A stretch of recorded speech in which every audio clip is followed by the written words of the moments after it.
And that's the end of the first half. As the teams head to the locker room, the Spartans lead the Bulldogs by a score. You guys stink. Geez, Coach, we're only down a couple of points. No, I mean you guys really smell. You need to hit the showers. And here, I got every one of you new bars of soap from the Sterling Soap Company. Each bar is artisan crafted using natural ingredients and essential oils. They also have shave soaps, colognes, beard balm, and a whole lot more. Now get in there. But Coach, we have another half to play. I don't care. I can't stand to be around you. A few minutes later.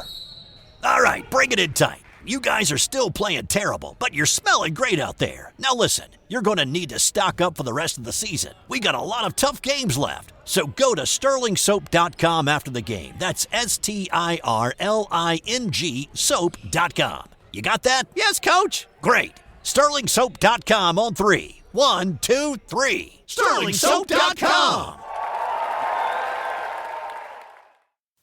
This podcast is part of the Sports History Network, your headquarters for the yesteryear of your favorite sport. You can learn more at sportshistorynetwork.com.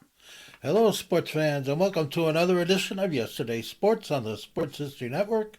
Today I'm joined once again by my friend and fellow sports historian, Dave DePaolo, and we're going to be discussing some boxing today. We're going to talk a little bit about the Ken Norton Sr., not the football player, the father, and we're really going to focus on the 3 fights that Ken Norton had with Muhammad Ali. So, Dave, you watched the fights, and I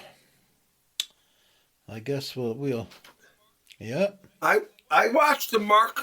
I did. I watched the 3 fights.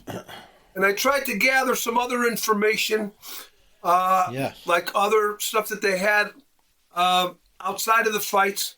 And the first fight, which took place in what they call the International Arena, I never even heard of it, but it was in San Diego. And if you noticed in the beginning of that fight, Mark, when they come out, and Howard Cosell was announcing it,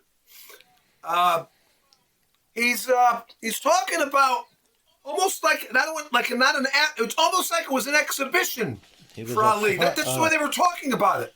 He was like Ali was a 5-1 favorite. Because Norton, although he had a good record, his record was 29-1 going into that fight, but he hadn't fought any big name fighters. Yes.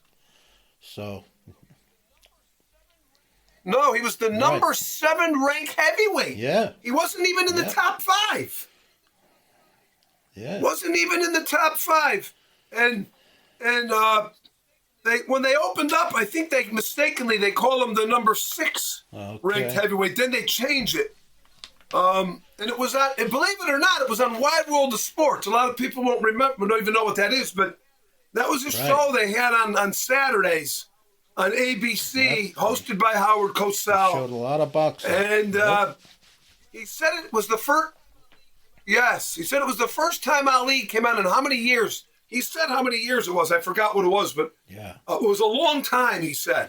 Yeah, like I say, Norton didn't really fight any big-name fighters up to that point. So, like you said, they thought, this was not going to be much of a fight. They 5-1 favorite Ali, and boy, did Norton shock Norton shocked the world.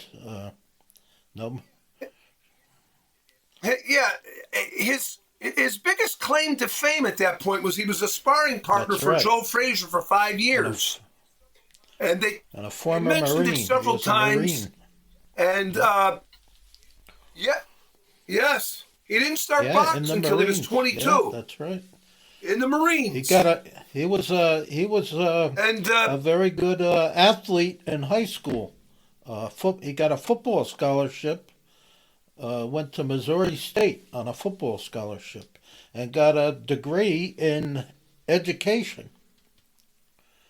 And that was pretty uncommon at that time I don't know what it's like today, but most of the boxers at that time did not have college degrees. They were usually guys that grew up, in tough environments, and they started boxing when they were kids to to get out of their poor situation.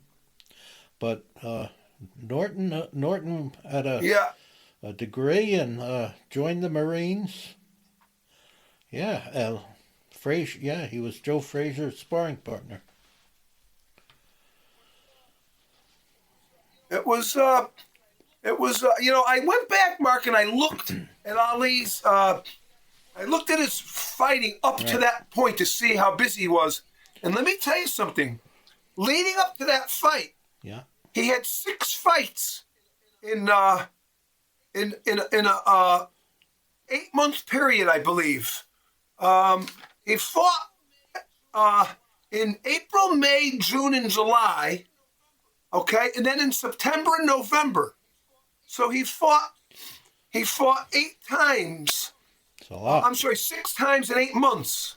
And then he fought Joe Bugner in February of 73 before this fight. So really 7 fights leading up to that fight. And so it's not like he was rusty. That's why I looked it up, because like when he came into the ring, that's all they were talking about was how sluggish he looked. They must have said sluggish 15 times he did in that fight. Sluggish. And he was 221 or 222 when he fought that fight.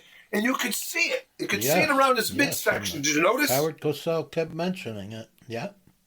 And it's surprising that it's kind of surprising that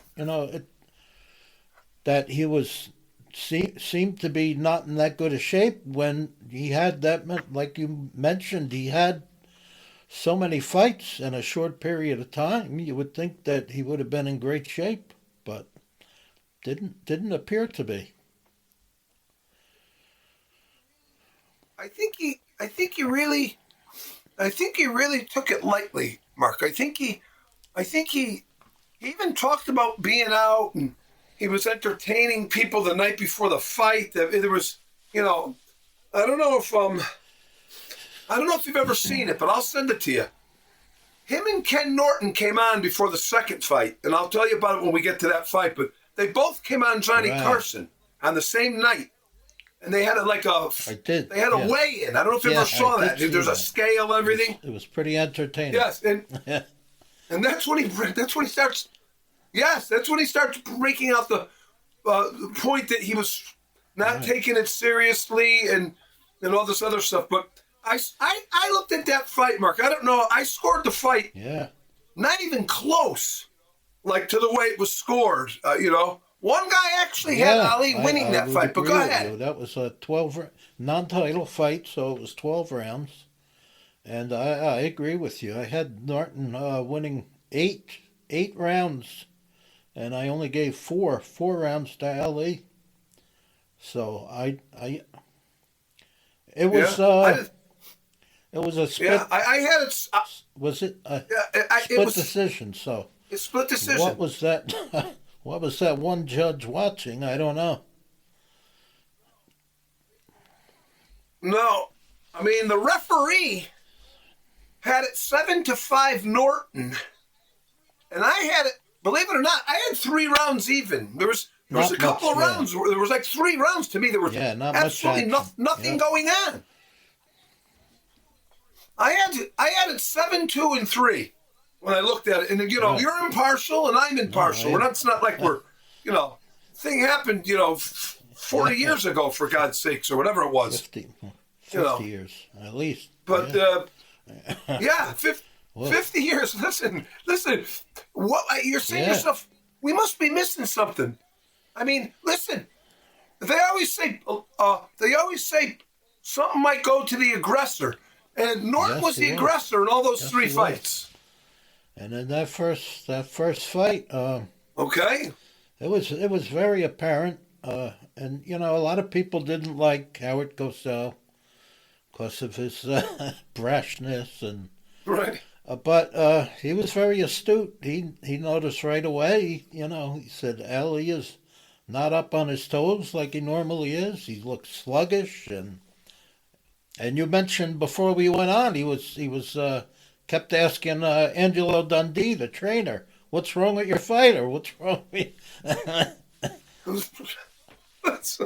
Listen, it's almost like he was needling him. You know what I mean?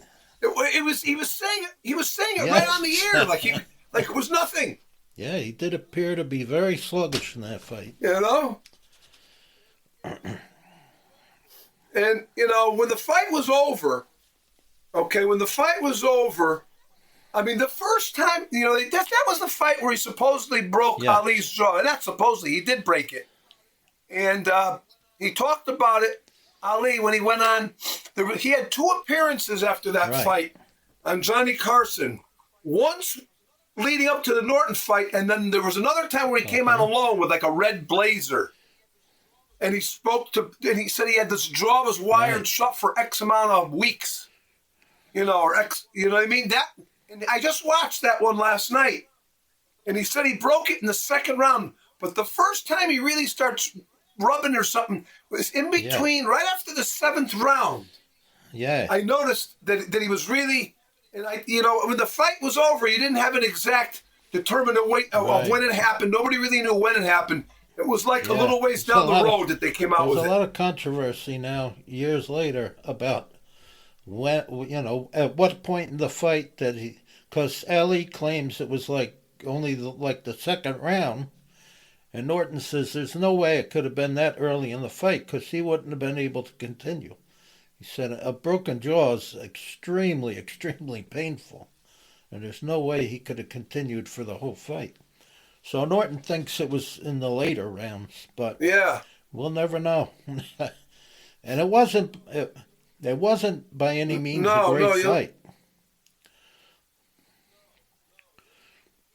No. Listen, he did hit him with a couple of really good shots in that second round. He did. I went back and I looked at it after Ali talked about it on the show, and I don't know. It's he took the fight lightly. I think kind of. Norton was kind of like like I said, in the very beginning of that fight, they almost talked about it like it was an exhibition fight, kind of. He wasn't a big name fighter yet at that point until he beat Ali. Nobody, a lot of people didn't know who Ken Norton. I didn't know, as a kid. I think I was maybe 11 at the time. I thought, who's Ken Norton? I didn't know who he was. No, and it was 1973. Right. That was I was a freshman in high school. But that was and then what happened was you would start following these guys because, hey, look at this guy. That was a big thing back then. He beat Muhammad Ali. Broke his. Norton weighed in at 210 pounds for that fight. So Ali was about 11 pounds heavier.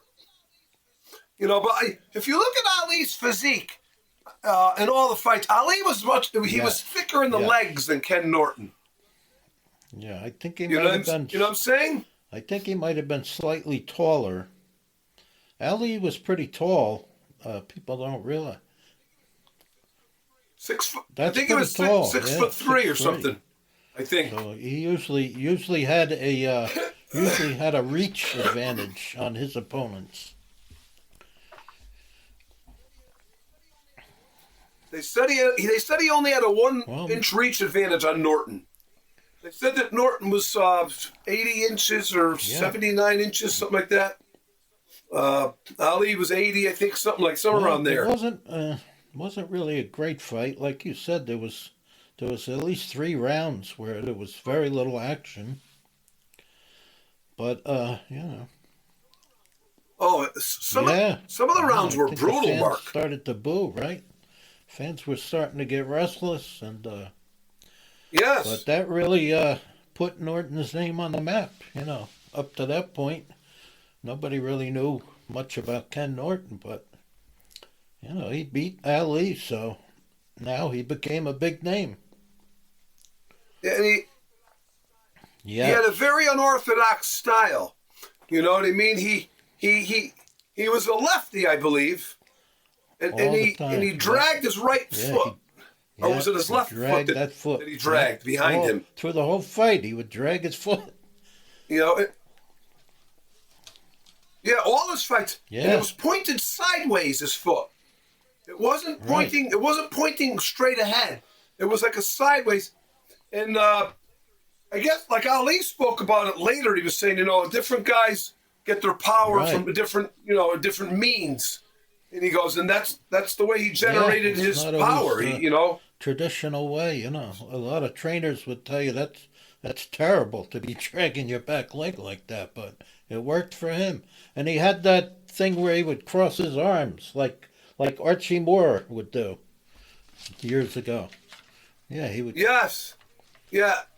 There's a specific name for that cross blocking or so. They were talking about in the fight. And it was, and he never, you look at those 3 fights, okay? And it's easy to compare him to the Joe Frazier fights because he fought him 3 times. And if after watching all 3 fights, okay, you come to the conclusion, I did anyway, that he never really figured Norton out.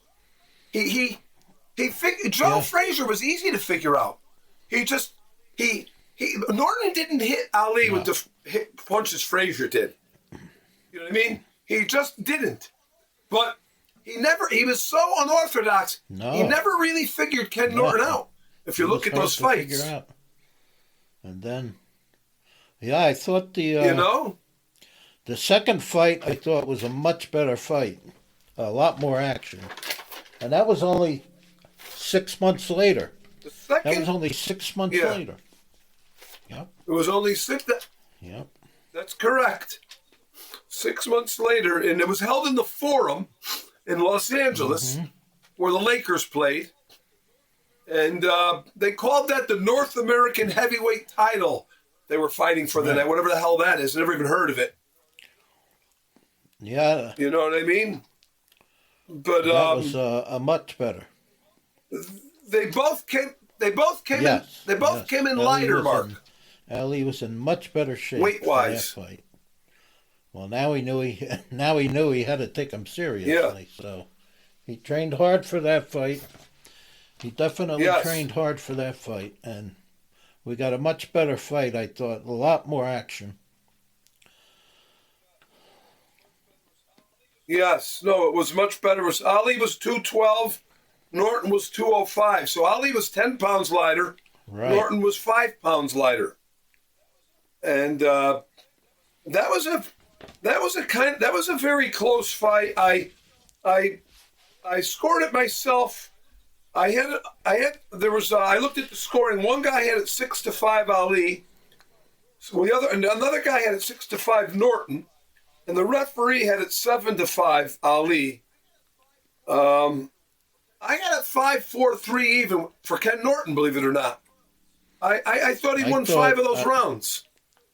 I mean, I guess a couple of those even ones, I guess they could have swung them the other way for Ali, but you look at a fight, and sometimes a guy wins the early part, and another guy might surge in the. Ali was big. That was just his strategy was always start out quick in a round and end good. Because they remember the end. You know what I mean? He said that would.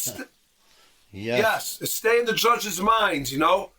And some of those rounds he ended good, but Norton was listen, I said it before. Norton was piling up points. He was the aggressor, and all. But the thing about Ali, here's the thing in that fight, if you notice, the crowd was pro Ali, okay? It was held in Los Angeles. He was very popular.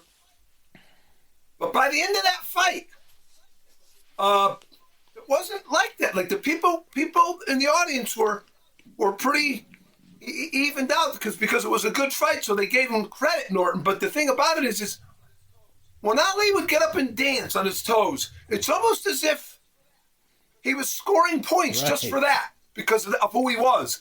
It was kind of a mystique that he had, believe it or not. I don't know if you agree with me. And he knew how to influence the judges.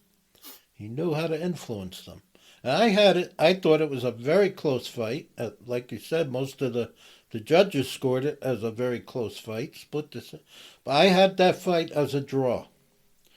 I thought at the very least, did you? I didn't think Norton lost the fight. I thought at the very least they got to call it a draw.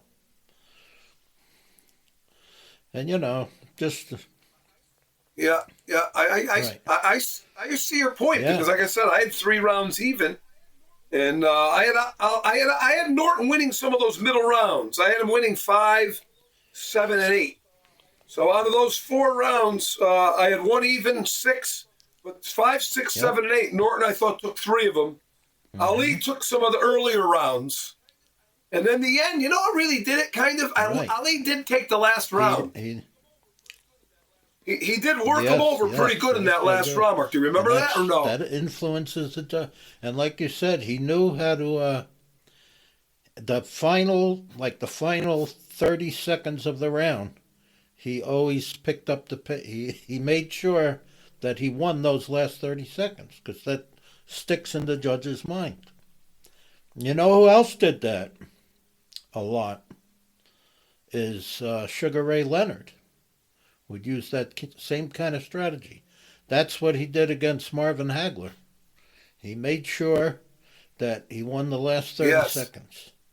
Even though he might have lost the other 2.5 minutes. He made sure he won those last 30 seconds. So yeah. And in that fight, Chick Hearn, the Lakers guy, he was announcing that fight. That's the one that I watched. Chick Hearn and another guy, I forgot who the other guy was. I could look it up. They were saying this guy's hurt and that guy's hurt. And that wasn't the case at all. You know what I mean? They talked about it afterwards. The guys weren't even stunned. Norton said he got stunned once, I think he said, but he said it was really nothing. And I'm thinking to myself, these guys were over. They were over. I don't want to say exaggerating, but they kind of were over exaggerating. Kind of, strange that they would have a basketball player announcing a boxing. Yeah. Yes. It was Chick Hearn and one of the other announcer. He said, "I'm going to go up in the ring at the end," but you could hear Howard Cosell. He was right. Excuse me. His booth must have been to the immediate right or left of their little table, and you can hear him. He's asking Angelo Dundee. You know, it was right around that round 7 and 8. Norton took those 2 rounds, and he said to him, "Angelo, what's going on with your fight in the last 2 rounds?" I think the guy's insane. You know. He was just, but he had a good relationship with those guys. That's what it was. And Angelo Dundee was blowing. You can hear it. I mean, the guy's in the middle of a fight, and you can hear him. He was just blowing them up. He was giving him answers. He wasn't even asking the questions. He wasn't even paying attention to it. I remember he just said, "Don't worry about it. It'll be all right. Don't worry about it." Exactly. He fluffed it off. That's right. It was. I don't know. How would you rank the second fight versus the third fight? Did you think the third fight was better? Close, but I actually thought out of the 3 fights, I thought the second one was the best. I thought it was the closest. I thought a draw. I gave it a draw. Yes. I thought it was that close, and it was a lot more action. I thought the second fight was probably the best out of the 3. Yeah. Out of the 3? Yeah. No, that third fight, that wasn't held until 76. Yeah, that was. So it was basically That's right. 3 years later, kind of. After the second fight. You know what I mean? I don't know if it was immediately, but not long after the second fight, Norton fought George Foreman. It was the next fight. It was the next fight. Yep. He fought George Foreman. And took a beating. Him out in the first round. Beat him bad. But to Norton's credit, he did come back. He came back strong after losing to Foreman. I think he won 7 fights in a row. And one of them was Jerry Quarry, who was always one of the top-ranked. Jerry Quarry was a good fighter. He was always one of the top-ranked heavyweights. He beat Jerry Quarry TKO. I want to say 5th round, maybe. I forget what round. 5th or 6th, somewhere in there. Because as good as Quarry was, he was a bleeder. He would get cut. Usually, he'd get cut right above the eye. And so, Listen, yes, you're correct. He did have 8 fights. I looked back at that. I just was looking at that. And Ali, believe it or not, had 10 fights. Okay, in between those, the Norton 2 and the Norton 3, and he ended up winning the title back from Foreman during that period. You know, if you think about this, you know how boxing is all about styles. You know, I don't have to tell you that. But you look at those two guys. You look at Norton and you look at Frazier. They were perfect guys for George Foreman to fight. They stood there in front of you and they hit you, and they couldn't move. They didn't have the not only they didn't have the smarts, but they didn't have the tactics that Ali had. And he was tailor-made. Not tailor-made, but he had nobody thought he was going to beat George Foreman. No, I didn't think he stood a chance. Yes. Foreman was killing guys. He knocked Joe Frazier down. How many times? 6. He put Ken. Yes, he put Ken Norton through the ropes. I mean, he disragged him. He was destroying guys. He thought he was unbeatable, like Sonny Liston. He had the same kind of mystique as Sonny Liston. And nobody thought Ali was going to beat Foreman, but he did. And then... Yes.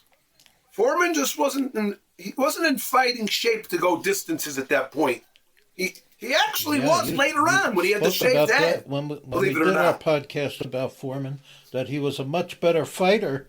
He was much better fighter when he was older. Much smarter. He was a much smarter fighter. Yeah, no, it was, you watch those Frazier, the 2 fights, Joe Frazier, I think he had 2 against Foreman, right? Didn't he fight him again later with the bald head? Frazier shaved his head. I think he went 6 rounds or 7 or maybe 8. I think it was somewhere in that area. But listen, those guys, their style of fighting was tailor made for George Foreman to just knock him out. I mean, he was brutal. Jackhammer for a punch. So if you...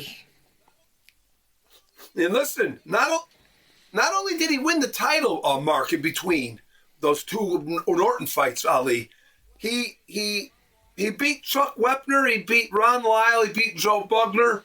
You know, he had some other pretty decent fights. That's right, he did. Right? How many rounds did Wepner go with him? The whole, remember? The final round, the last minute, I think was a TKO. Right. Yeah. Exactly.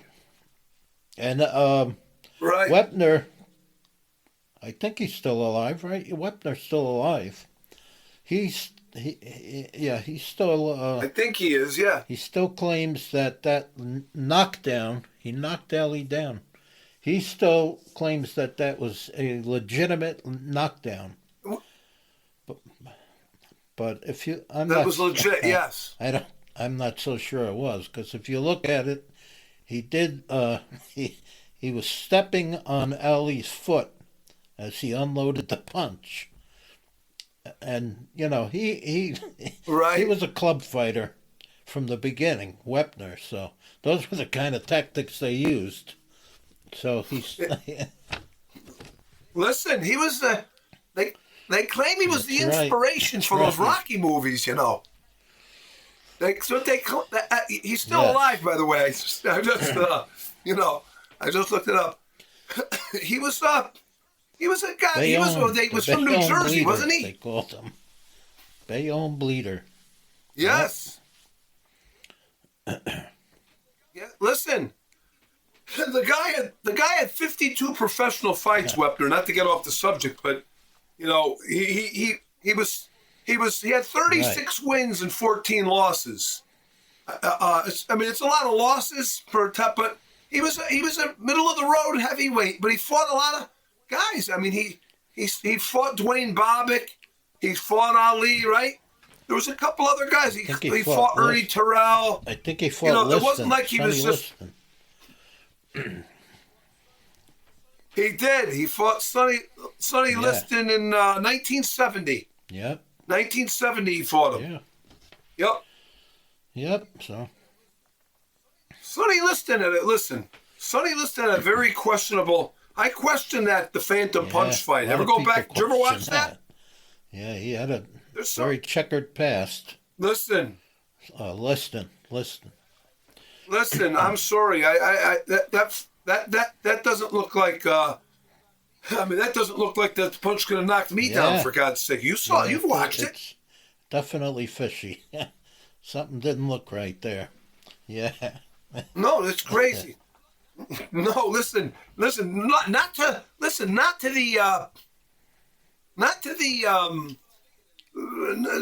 Muhammad Ali had anything to do with it. You can't say, "Oh, well, Muhammad Ali was." I think he was maybe. He could have been just as surprised as anybody else. Think about it. Yeah. Guy's not getting up.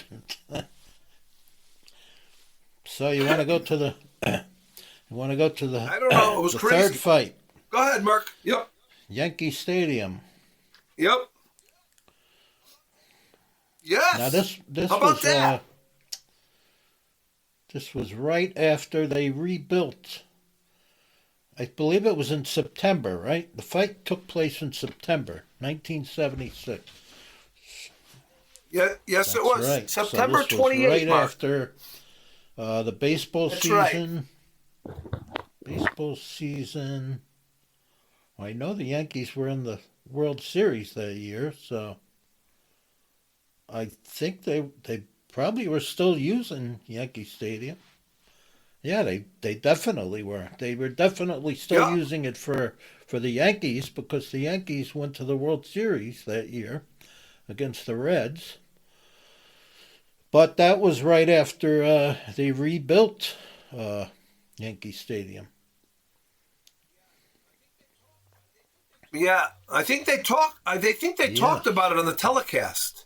They were talking. They showed a shot. They showed a shot of the mayor, the former mayor. What was his name? I can't think of it. That wasn't there yet. Who was? No, before him. Lindsay was. I can't think. It'll come to me. I think Lindsay was. Yeah, I think it was him. I can't. Yes, but that was him. He was the one that approved the funding for the refurbishing of Yankee Stadium. They were saying that New Jersey was trying to lure in a place for Yankee Stadium. And Lindsay said, no, we're going to put some money into this. And they even mentioned the amount of money that they put into it, many hundreds of millions of dollars.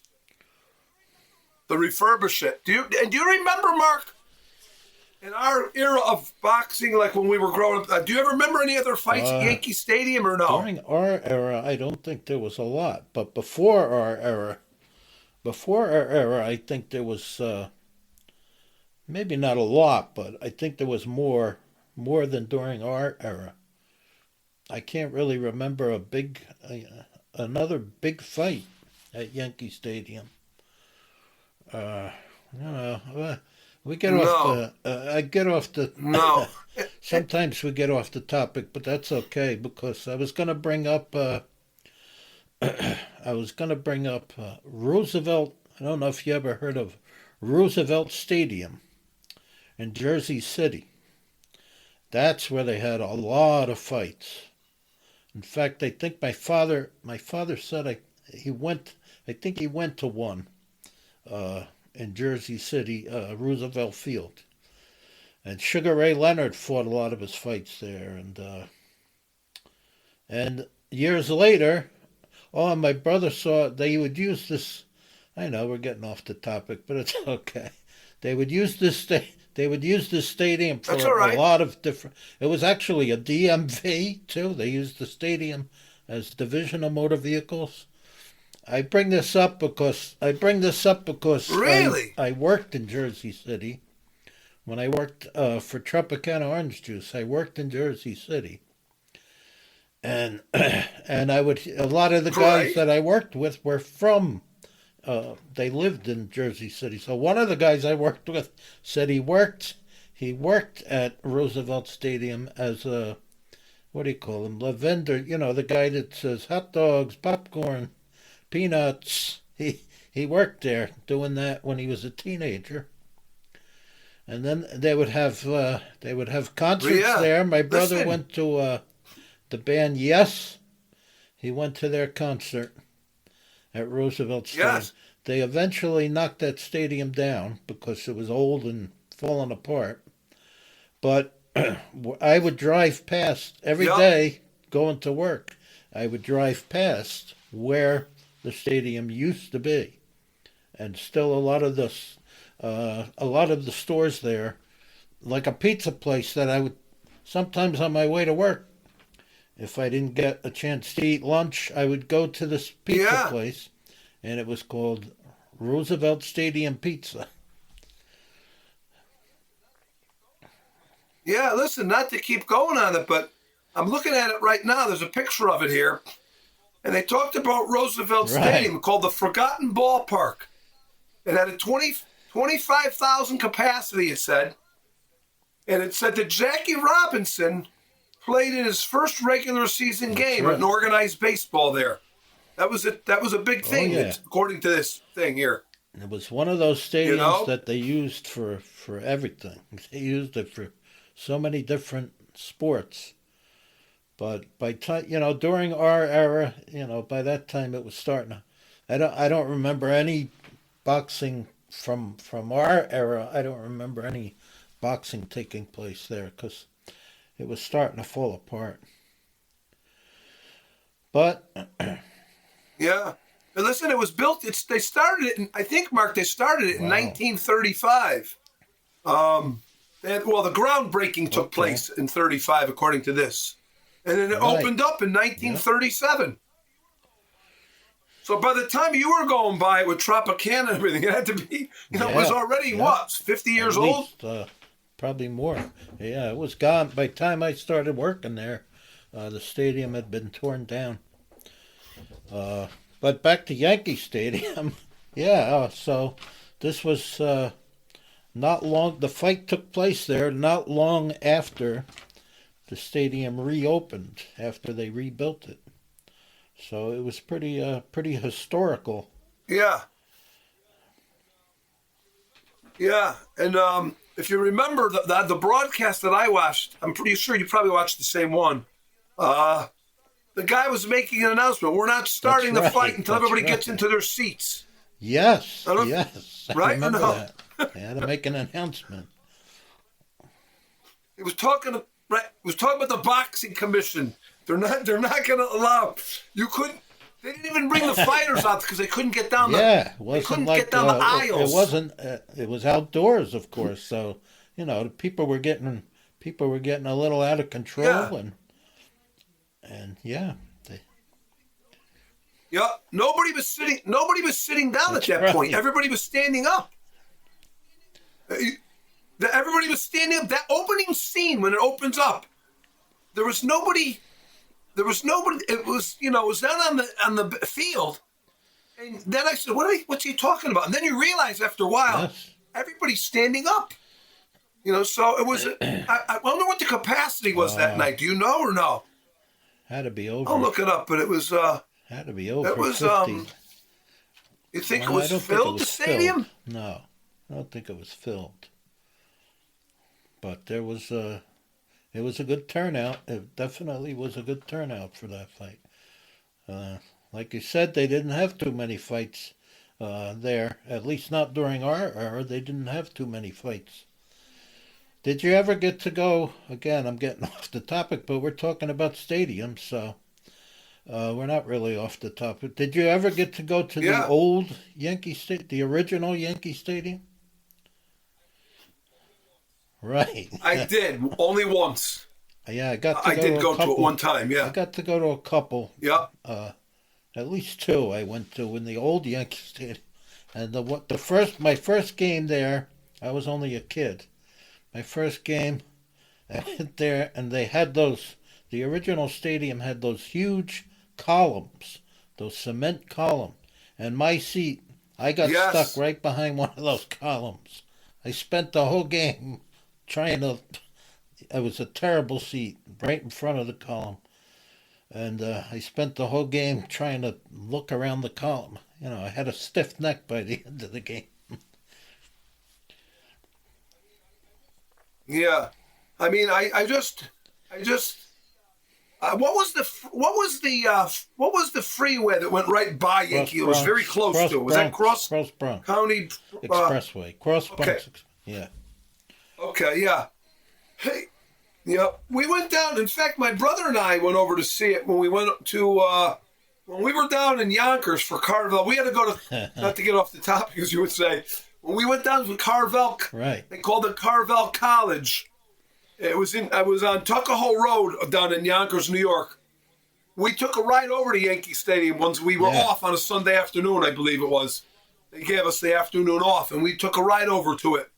And so it was good. Listen, the capacity they're claiming that the guy Bob Arum, the promoter, he claimed there was anywhere between 20 and 30,000 for that fight at the stadium. And then it claimed to say that despite the announcement of possibly 30,000, that the crowd numbers were affected by city issues. I don't know what they mean by that, city issues, but they mentioned it in two separate articles, that there was maybe something going on where people didn't want to go to it. Or I don't know what that means. In the mids. Yeah. That could have been it. They don't want to say that, so they fluff it up with city issues. They were burning buildings down, and I think they showed that during the World Series, that there was smoke in the background, and the announcers were talking about it. The buildings are burning. Just Yeah. I don't remember that in '76. Time. I don't remember for some reason. A lot of crime going on there, particularly in the Bronx. The Bronx was burning, as they say. The Bronx is burning, they would say. Oh, wait, now I do remember it now. They actually made a movie about it a little later on. Paul Newman, Fort Apache, the Bronx. Yep. I remember. Yes, that's right. Yeah. I don't know. I forgot about that. So, I guess we could get to the fight now. Again, it was a good fight. I didn't think it was quite as good as the second fight, but definitely a good fight. And this was 15 rounds. The other two were non-title at that time. Now they've reduced it. At that time, a non-title was 12 rounds. That will conclude part one of our discussion on the career of Ken Norton and his 3 fights with Muhammad Ali. Tune in again next week when we'll have part 2. Hope you enjoyed it. Thanks for listening, and God bless. This podcast is part of the Sports History Network, your headquarters for the yesteryear of your favorite sport. You can learn more at sportshistorynetwork.com.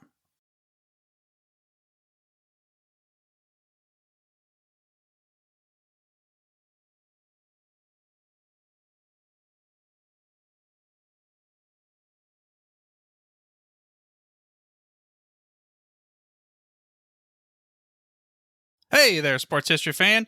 This is Arnie Chapman, a.k.a. the Football History Dude, and I hope that you enjoyed this recent episode presented by the Sports History Network and were able to learn some good old-fashioned sports history knowledge nuggets. I started the Sports History Network back in 2020 with the mission to help podcasters find a community of like-minded sports history nerds, as well as helping aspiring podcasters to start their own shows. We have a little bit over 30 shows on the network right now covering all sorts of sports history. But as far as I'm concerned, we're just at the toothpick in the ocean moment, that can't even figure it out because there's so much more coming. We wanted to create the ultimate headquarters for sports yesteryear, starting with Podcast Network and our website, but we're going to continue to move into other mediums as well. And here's the cool part, because we want you to be part of our team. So if you're interested in starting your own podcast, or maybe being a guest on one of our shows, or who knows, maybe even writing an article for us over on the website. Seriously, all you gotta do is reach out to us on the contact page over at sportshistorynetwork.com. You can be as technologically savvy as a Neanderthal tapping on a stone trying to figure out this whole hieroglyphics thing back in the day.